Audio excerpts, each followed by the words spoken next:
ভাই খেলার রেজাল্ট যাই হোক, বাংলাদেশ ইংল্যান্ড ম্যাচ খেলার রেজাল্ট যাই হোক, তবে বাংলাদেশ যে একটা বোলার পাইছে, এই যে কি নাম মারুফ আক্তার,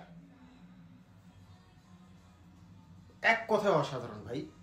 এর বল লাইনে মানে ফেলতে পারলে ব্যাটসম্যান খেলার কোনো লাইনে নেই। এত সুন্দর ইনসুইং তার বলে, এত সুন্দর ইনসুইং তার। এই ওভারটাতে সে এই যে 3.1 বল করছে 15 রান দিয়ে 2 উইকেট। এই যে 3.1 বল করতে যায়, এর আগে কিন্তু 3টে ওয়াইড বল করছে।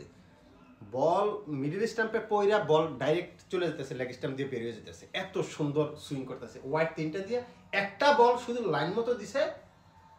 এলবিডব্লিউ ভাই অসাধারণ, কি দেখাইলো পারফরমেন্স মারুফা, অসাধারণ অসাধারণ। যদি বাংলাদেশ এই বোলারকে মানে প্রপার নার্সিং করতে পারে, যত্ন নিতে পারে, সে ওয়ার্ল্ড ক্রিকেটে বড় অ্যাসেট। নট অনলি শুধু যে বাংলাদেশের অ্যাসেট, সে টোটাল ওয়ার্ল্ডের অ্যাসেট। কিন্তু এই যে মারুফা, এই যে আরেকটা বল করবে, আসছে দৌড়িয়ে, এই দেখেন মানে ব্যাটসম্যান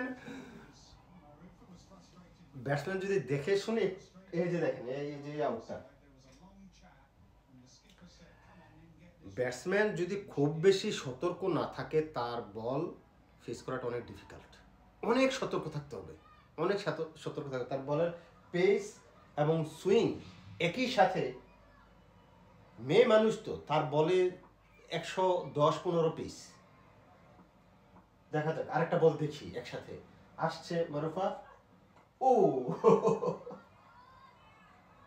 এই যে স্পিড এভারেজ 108, এটাও 108 ছিল, কিন্তু তার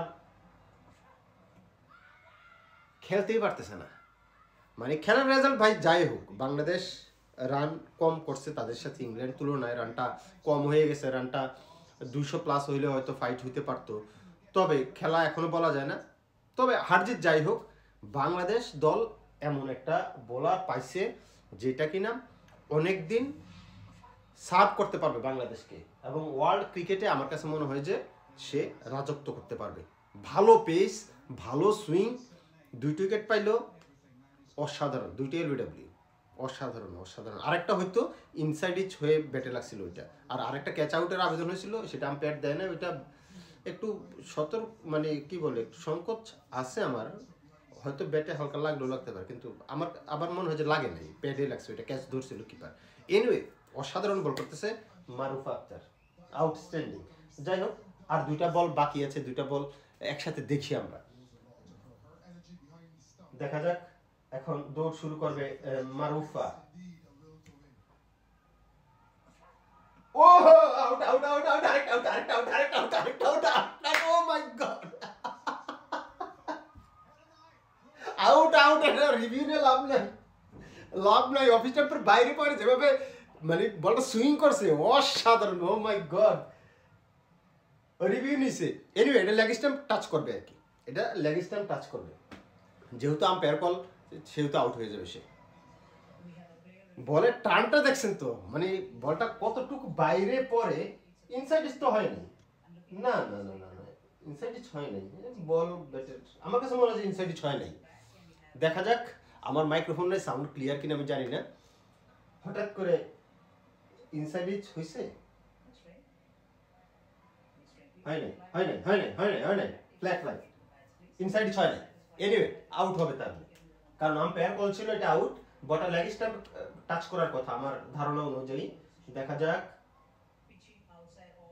ওকে ইমপ্যাক্ট লাইন, ওহো উইকেট মিসিং। বলের সুইং এত ছিল যে উইকেট মিসিং হয়ে গেছে, মাই গড, এত সুইং বলে। এনিওয়ে অসাধারণ। আরেকটা বল আছে, আরেকটা বল একসাথে দেখবো। মারুফা আসলে যে বল করছে, ম্যাচ ঘুরিয়ে দেওয়ার মতো এবিলিটি তার আছে, কিন্তু তার লাইনটা ধরতে আমার কাছে মনে হয় যে একটু সমস্যা হইতেছে। প্রথম কয়েকটা ওভার যা দেখলাম, কয়েকটা বল যা দেখলাম, তার বল যেহেতু বল ঢুকে কাট করে ইনকামিং বল, বলটা এতটুকু মানে বাইরে রাখা দরকার, অফিস টেম্পের আরও বাইরে রাখা দরকার, তাইলে সম্ভাবনা বেশি। দেখা যাক পরের বল, আবার আবেদন না, স্পিড কিন্তু 112, অসাধারণ। তার এই ওভারটা দেখলাম, মজা পাইলাম ভাই, মজা পাইলাম। এনিওয়ে বাংলাদেশ মারুফ আক্তারকে পেয়েছে, অসাধারণ প্রতিভা, অসাধারণ। যত্ন নিতে হবে, যদি তাকে ভালোভাবে প্রপারলি যত্ন নেয়, কোনো রকম ওই যে ইনজুরি যেন না তাকে ধরতে পারে, ওইভাবে যদি খেলায়, আমার কাছে মনে হয় যে বাংলাদেশকে অনেক দিন সে সার্ভ করতে পারবে এবং বিশ্ব ক্রিকেটে, নারী ক্রিকেটে সে অন্যতম পেসার হয়ে উঠবে, অন্যতম সেরা 4-5 জনের ভিতরে একজন সে হয়ে যাবে। শুভকামনা রইল মারুফ আক্তারের জন্য।